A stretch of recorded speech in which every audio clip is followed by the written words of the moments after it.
لا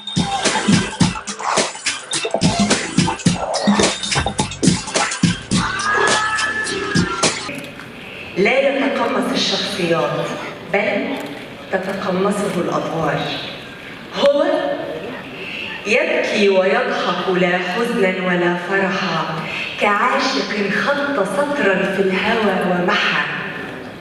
هو ترتب له خشبة المسرح إن وقف عليها ممثلا، وتنحني له معدات السينما إن قرر أن يخوض تجربة سينمائية. الكبير المدهش المبدع دكتور يحيى